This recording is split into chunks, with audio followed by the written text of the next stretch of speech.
ワンちゃんが飼い主さんをじっと見つめてくると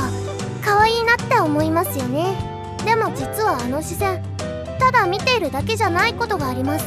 ワンちゃんは何かを伝えたい時や飼い主さんの反応を確かめたい時にじっと見つめることがあるんです。例えば、ご飯まだかな、お散歩行くのかな、今から何するのかなと期待している時にもよく見られます。